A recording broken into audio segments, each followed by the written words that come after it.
everybody, and welcome back to 52-week movie challenge. I'm your host, Jonathan Moody, and this week was a specific week that I wasn't actually looking forward to. But and when it's all said and done, I was happy I still did it.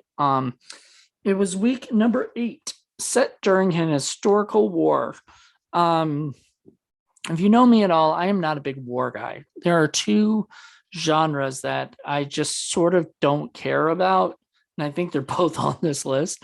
But I just don't care about war movies, and I just don't care about westerns. Those aren't for me. Now, if you mix them in with sci-fi or something like Firefly, like I'm into that for the western stuff or whatever.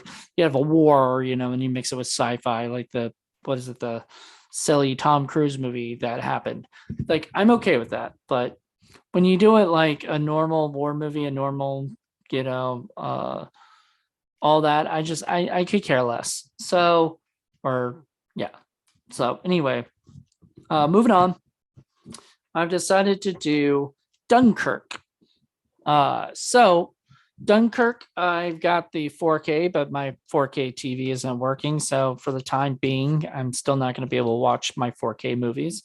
So I watched it on Blu-ray, and it still looked beautiful, and everything. It was released in 2017. My date challenge done was today, which is 2/21/22. My rating is 5 stars. Aspect ratio is 1:43:1. That was IMAX, I believe. Runtime was 1 hour and 46 minutes. Genre, war, history, rated PG-13, which I was kind of surprised about. Mark Rylance it starred Mark Rylance, Tom Hardy, Kenneth Branagh, just a bunch of names. Kenneth Branagh, a bunch of people. We'll get into that. Even Michael Caine has like a little cameo, which he usually does in almost all of Christopher Nolan's movies. It was directed and written by Christopher Nolan. It was produced by Christopher Nolan, Emma Thomas, and a bunch of other people. Music by Hans Zimmer, who I love. Awards received. It won an Oscar for editing, sound editing, and sound mixing. Let's see. So you're gonna have to bear with me here. Why did you choose this particular film? And so because I've heard good things, and it was shorter. So I picked this movie mainly because it was 1 hour and 46 minutes. Most of the war movies I have are like 3 hours or 2.5 hours or whatever. I just didn't have time today. I'm beat. I'm tired. There's a lot of stuff I need to get done. So this was on my list, but so I had to kind of put this down there. Have I seen this movie before? Actually, no. So I own it, but I hadn't watched it yet. So it was another reason for me to watch it. Would you recommend this film? Why or why not? Yes, I would. To anyone who loves war movies and history buffs. Which character were you most able to identify with or connect with in one way? None. Just none of them. Best line or memorable quote: "The tide is turning now." And the one that guy says, "How can you tell? The bodies are coming back." And that was a great scene, and we'll get into that later because it's one of my favorite scenes in the movie. Well, yeah, one of them. Were you surprised by the ending? What would you do differently? Not really, but wasn't really knowing much about what happened during this part of World War II. In what ways do you feel the film did or did not portray the time period accurately? I feel like it was 100% accurate. I'm sure there might have been things that they got wrong, but in some way, but I didn't pick up on any. So it looked 100% accurate to me. I don't know. Anything else you'd like to add? Nope. Just go watch it. So this is probably going to be a short review. It is okay. Like I said, I'm not a big fan of war movies, so we're going to get that straight out of the bat. I'm not a big fan of war movies, and just because, and I've talked to people about this, just because I would have to do a lot of research on certain wars because I would be one of those people that's all nitpicky about, oh, they wouldn't have done that, or they wouldn't have seen that, or that wouldn't have happened, or whatever. And maybe this movie wouldn't have bothered me at all.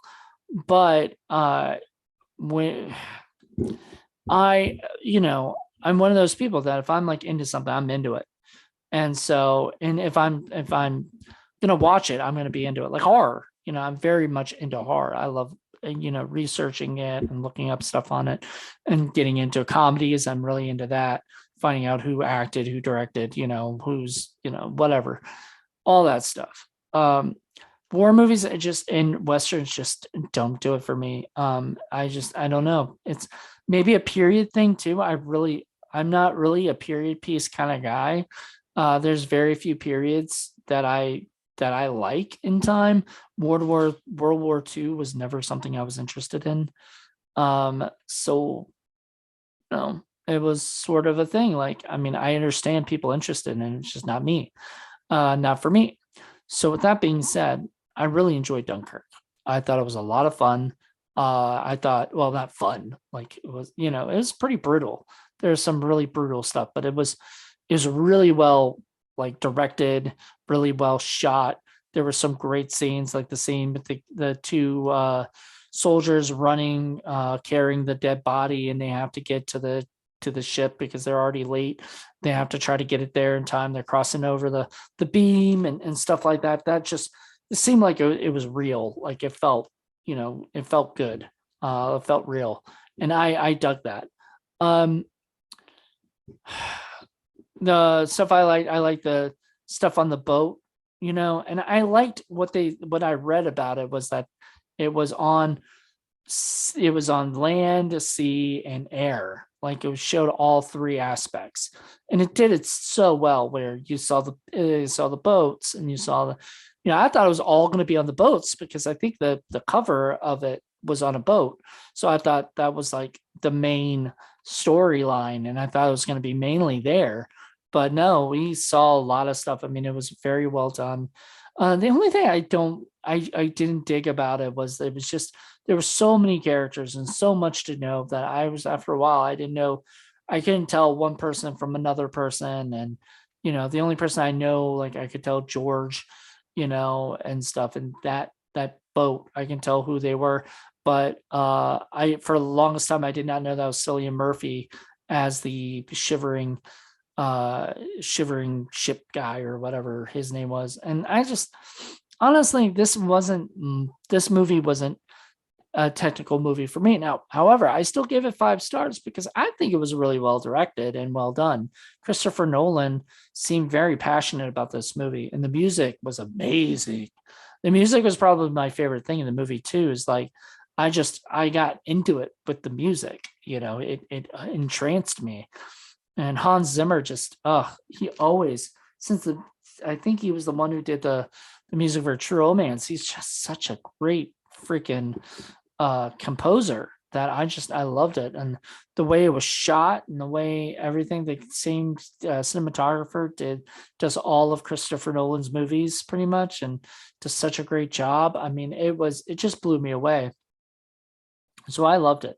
I had a blast with it. And in a way, like watching it, like it hooked me for a movie that, I mean, I'm telling you, I'm not into war movies. It had me on the edge of my seat wondering what was going to happen. And then it sort of felt like it was told in sort of a non-linear fashion where it kind of showed you stuff, but then you see it again or something, and kind of shows you more of what happened. And I dug it. I really, like I said, I like the scene with the bodies coming back. I thought that was a great line, and I thought that scene was just really well done. And probably, I mean, it'd be nice to like talk to people about this because I bet that was real. I bet that was what happened, was that the bodies would, when the tide hit, the bodies would come back to shore. And God, that's got to be terrible that like so many people died in those in the waters at that time. And it makes me like, I think the main reason I don't like war movies a lot, and I'll watch them. Like I'm not I'm not intoned to not watch them. I don't want not watch them, but it's only if somebody like, somehow I'm not going to review it or something, then I might do it. But if I'm just like trying to pick something on my own, it's not going to be. And the reason I bought Dunkirk was I wanted all of Christopher Nolan's movies on 4K. Like that was the plan. I haven't got all of them on there. I've got at least almost all of them on Blu-ray. I'm trying to get all of them on 4K at some point. But then it won't matter because pretty soon it'll be 8K or 12K or 16K or whatever the fuck it is. But um, the point is I just really enjoyed it. It's just a lot of fun. And I say fun, like it's not a fun movie, it's very tragic and it's very sad. There are things that happen in the movie, including the death of George and sorry, spoilers, but that made me sad, you know. But all in all, I just thought it was okay. Like it was, I mean, it was a great movie. Would I watch it again? Probably. I would most likely watch it again, especially since it's sort of a movie that you see it once and you're like, there was so much that happened, so much that went on that you're like, I don't know what's going on exactly. Like I read on Wikipedia some stuff and I was like, really, that happened? I must have missed it, like, because I was trying to focus on it, but it's really hard when there's like so much going on at once. And it's one of those movies you gotta like pay attention to what's going on, I guess, because it leads to something else that happens that, like sets up the story for later. All in all, I would recommend, if you love war movies and you love history, to check it out. It's one of those movies that you will probably really like. If you haven't already seen it, you most likely have already seen it. And if you love war movies, then, tell us what you think. Like, did you like it? Did you enjoy it? Was there any aspect of the film that you didn't like?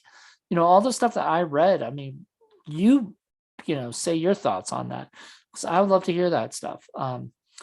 I personally thought it was great, and I would watch it again and again and again. It's just there's so much that happened in it that I can't just say I've seen it once. So I'll probably glad I own it. I'm not gonna watch it again tonight or anything. It's not like that, but I enjoyed it. I had a good time. So thank you for checking this out, and hope you guys have a good one. Bye. Oh, and join me tomorrow, real quick. Join me tomorrow, but not tomorrow, next week. Not tomorrow. Join me next week. What is next? Ooh, an independent film. Oh God, that's like, I don't know. Let's see what. Okay, they're saying indie film. So that could be any indie film, I guess. Yeah, I bet they're gonna have westerns on here. Silent films. So yeah, there you go. It's gonna be an indie film next week, so it could be anything. Oh boy, I have a lot to choose from. All right, well, I will talk to you guys soon. I'll see you guys next week. Bye.